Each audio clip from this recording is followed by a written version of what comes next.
Hey guys, what's up? It's Danielle. So welcome back to my channel. For today's video, I wanted to start a series on how to start with the cash envelope system. Now, I do not consider myself an expert, but I've been doing this for a number of years at this point, and I've noticed that there's a lot of beginning steps that never get mentioned. And I'm just giving a generalization right there. But I wanted to talk about this because I have learned a lot by doing this.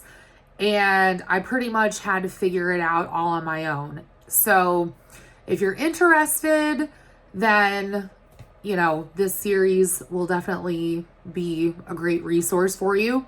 I'm going to take it really slow. So you're not going to get everything you need in just one video because I want to go into a little bit more detail with each step. So first of all, you might be asking why cash stuffing is a good idea.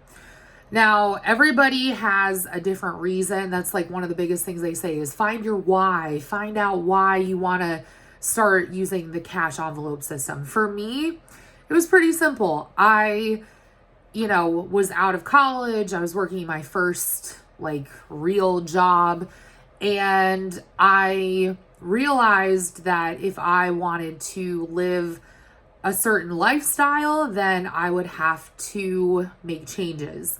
Now, that's not to say that I didn't have, an idea of where I was at, but it took a little while to get there.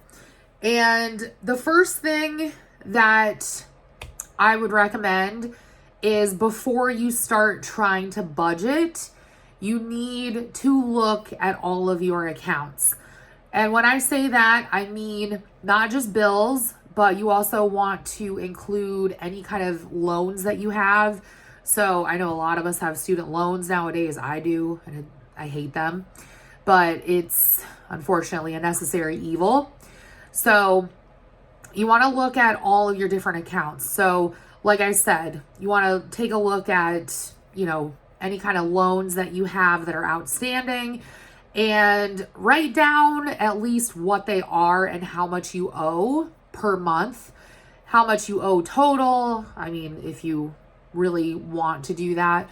And then you're also going to want to take note of the interest rate.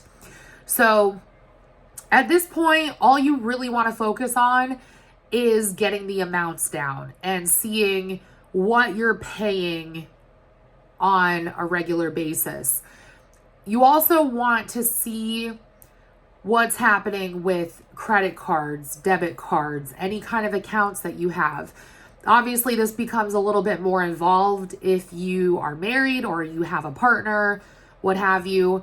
Maybe if you take care of a family member and you guys have a shared account, whatever the case may be, you want to look at all of your accounts and see not only where your money is going, but where it's supposed to go.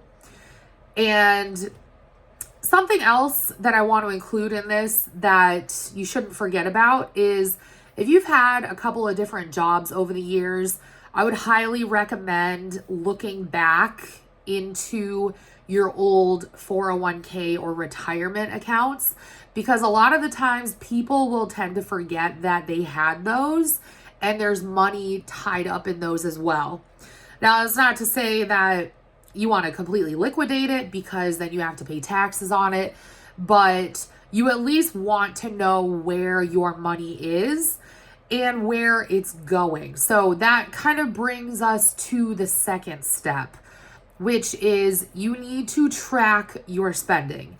Now, when I say that, I mean literally anything that comes out of your accounts. So whether you pay rent, mortgage, any kind of utilities that you have, your phone bill, whatever you pay for groceries, if your kids need like a costume for Halloween or if they have a dance recital and you have to pay for a costume for that, just anything that comes up, you want to be able to track that. And there's a lot of, I guess, back and forth on how long you should look back. I personally would recommend at least 2 to 3 months, because then you can kind of see what's going on, and then you can kind of determine your budget from there. So we're not at the actual budgeting part yet. We're just taking baby steps to get to it. So again, the first step is you have to look into all of your accounts, no matter what they are, and you have to kind of see where your money is and also where it's going, which brings us to the second step, which is you need to track your spending. And again, that means whether it's a check, cash, or whether, you're transferring stuff from one account to another, you want to be tracking all of that. And I will definitely show you guys what it looks like in a separate video further on in this series. But for the sake of keeping things simple, just to start out, I am just going to tell you that I use Google Sheets to track my expenses on a monthly basis. And it has been so helpful for the last couple of years. Again, you can do it however you see fit, but I always like to recommend Google Sheets to people because you can access it not only from a computer, a laptop. I'm pretty sure they have an app for it if you have an iPad or some kind of tablet, but you can also look at it on your phone, and then you can invite your family members so that they can see the same spreadsheets. So it's a really, really helpful tool. And you're not putting in any sensitive information. All you're putting in is the bill, the due date, and when it's, the bill, the due date, and how much it costs. So just kind of keep that in the back of your mind. But those are the 2 biggest steps that you want to take to start off in this process. So next week, we're going to go over the next steps, because that's actually how you're going to be able to get started with the process. But it's important to do this work up front where you're looking at all of your accounts and you're seeing where your money is and where it's going. Because if you don't know your current situation, you're not going to know what you have to change and what needs to be tweaked. I will admit 100% that when I first started out on my own, I literally had no idea how to budget at all. And again, I'm not saying I'm an expert, but I have come up with things that have really helped me out. And being neurodivergent really does not help whatsoever, but I've kind of found ways to work around that and to kind of use it to my advantage. I tend to be very into the minutia of certain things. So being able to see, a spreadsheet that has all of my bills laid out and I can kind of play with it and watch the numbers go up and down every month is something that I honestly think is a lot of fun. Another thing is, it's okay if you say that you have a goal right now at this stage where it's like, I want to save $5,000 this year. It's totally okay to say that. But the reality is you might not be able to do that right off the bat because there's an initial adjustment period. Now, I am single. I live by myself. So the only spending that I have to keep track of is my own. And that makes this process a lot easier.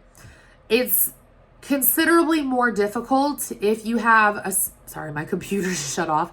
It's considerably more difficult if you have a spouse or a partner. And it's even more difficult if they're not on the same page as you. So if you're going to start this process, you really need to have everybody on the same page, because otherwise you could be the one to, go really extreme and say, I want to save all of this money. Our family will be in a better position. And potentially your partner, spouse, whatever, could hinder that process, or vice versa. I'm just throwing that out there. It's definitely a possibility. The thing with finances and budgeting is that it's sort of like what you get paid at a job. It's very personal, and it's also similar to the way people spend their money. That's also very personal. And it depends on your personal situation and life experiences and choices that you've made, or that you are continuing to make, or that you are choosing to make in the future, if that makes sense. So obviously I'm giving you guys like the very bare bones, generic, like basic idea for how to start, but it's definitely something that you can implement. It just takes a little bit of work. So what I would recommend is take like a full day. It might not take you that long, but sometimes it could. Take a full day if you can. Carve out some time and go through and see where your money actually is. Take notes, see, maybe you have a credit card bill that needs to get paid off. Maybe you have student loan debt like I do. Maybe you have a car payment. I mean, there's so many different scenarios. So you have to be cognizant of what's going on, and you have to be self-aware. That is the biggest piece of this, because if you're not self-aware from the beginning, you're gonna become self-aware throughout the process. That's just how it is. So I'm gonna leave you guys with that for this video, and then next week we will get into the next steps.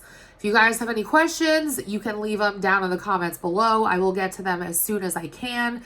Again, I'm not an expert when it comes to this, but I'm just a girl who is slowly clawing her way out of debt. And it's not fun. It's not easy, and it takes a lot of work. But once you start setting your system up and you start seeing how it can work for you and how you can actually be flexible with it, then I think that's when you really start to see the payoff.